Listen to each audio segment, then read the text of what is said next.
as I exited my room and began making my way towards the stairs.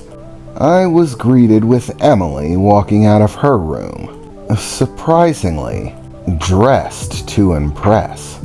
I do not know how she managed to get it done so fast, but in the interim while I was taking a shower and changing into this suit, she not only bathed, but managed to give herself a completely new hairstyle and put on a dress that was, well, to die for. Quite frankly, she was jaw-dropping. "Whoa," I said as I came across her on the ledge heading towards the stairs. "So, you think it looks good?" "Yeah, it looks good," I replied. "You're probably going to give some old man a heart attack. I'm telling you, if looks could kill. I mean, you regularly look good. Those skin-tight leather outfits do your body justice, but this high-class look is definitely a keeper." "Well, I'm glad you like it," she said, waltzing over and giving me yet another kiss. She had some lipstick on, which definitely worked with her whole ensemble. The entire thing was her regular red to match. Everything was red, including the lipstick. But she also had some sort of fruity flavor on her breath. I do not know what it was and don't really care. All I know is it was good. For many reasons. "Well, shall we go?" Emily said, swooping her arm under mine. I actually wasn't expecting Emily to come to this meeting. This little press conference was more for my introduction to the world. I wasn't expecting Emily to want to be there. But I'm not going to say that having a woman this beautiful on my arm, it didn't make me feel like $1 million. As we began walking down the stairs, I chuckled a bit. "What's so funny?" Emily said, as we continued walking down the stairs. It's nothing. It's just that I'm starting to feel like a rich prick. I mean, seriously. In a few weeks' time, I've suddenly become fabulously wealthy, with access to the greatest technology that the world has to offer, wearing overpriced, stuffy suits, with well, let's just say it, knockout gorgeous woman on my arm. I kind of feel like, well, a douchebag. You know, like those guys with more ego than sense, flaunting how prosperous they are. Ugh, I can't stand those guys. And I absolutely look like one of them. Like I'm just showing off. I mean, it's not your fault you're knockout gorgeous. I mean, I'd still like you if you were ugly. It was at that point Emily punched me on the arm. "Don't you ever suggest that. I'm gonna be beautiful forever." I chuckled a bit as we finally made our way to the bottom of the stairs. "Of course you are," I said, smiling in her direction, as we made our way into the front area, where Michael was waiting, seeming to have a conversation with Al and Danny, who looked like they were taking a break from work, as they all gazed in what looked like astonishment at me and Emily as we approached from the stairway. "Holy freaking yowza, kid!" Al shouted. "Looking good. And I bet you're feeling good too," he said, with a big grin plastered on his face. "A little birdie told me a secret." Well, let's just face it, it's not a secret anymore. You two are shacking up now, right? I sighed a bit. You know, you don't have to put it like that. "What did I freaking tell you? Called it," Al said. Danny seemed, well, mixed. He wasn't sure whether to actually be happy about this turn of events.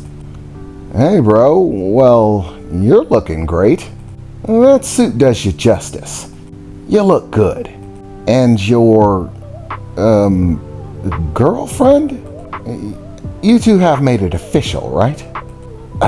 Yes, I'm his girlfriend, Emily said, looking somewhat annoyed. You can take all the questions out of the air. It's official. We're dating. Send out the postcards. Well, glad to hear it. And I hope you two are doing great. You certainly looked like you were doing great, Michael said, grinning. Well, I have the limo parked outside. Ooh, a limo? Sweet, Emily said, cheesing. I've never been in a limo before.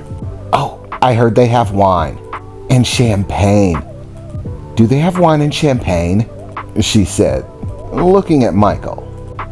Yeah, absolutely. You can help yourself. Jackpot, Emily said as she turned, giving me a kiss on the cheek and then skittering out towards the door. I'll be waiting in the limo with champagne, she said. It appeared as if she was having a little bit of trouble getting around on those high heels. It wasn't something that she commonly wore. It seemed like it was something that she was just getting used to. As she exited the front door, closing it behind her, I rapidly felt arms wrap around me, as Michael had rushed over, hugging me tightly. Score, bro! Finally got over that shyness. About time, Michael said. Oh, I thought she looked good before, but in that dress. She is way too hot for you, bro. Like, you're like a 7, and that's a 10. Oh, thank you so much for the compliment, I replied. And by the way, you do realize you just called yourself a 7.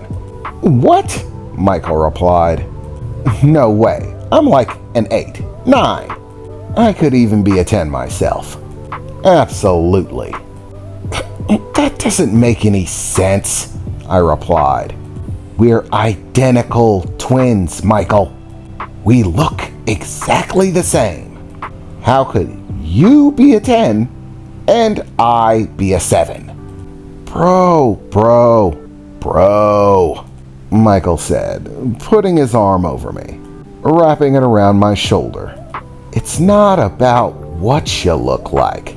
It's about having the certain je ne sais quoi, style, class, confidence.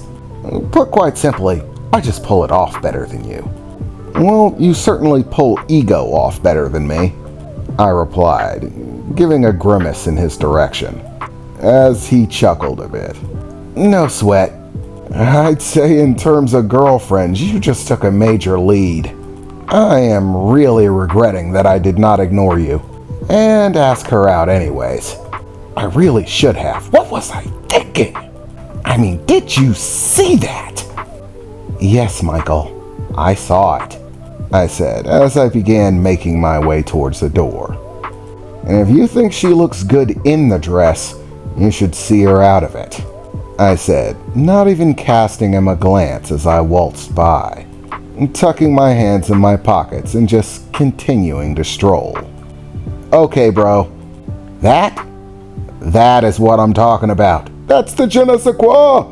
The game is strong with this one, Michael said as he rushed to my side, putting his arm over my shoulder again, as we both strolled out of the door and headed for the limousine, sharing smiles back and forth as we entered. The upbeat attitude actually held itself all the way through the limo ride to biotech, where we were supposed to be giving this press conference, where we talked with Michael a little bit more about our relationship. He was, of course, very curious about it, and wanted to know every detail that he could.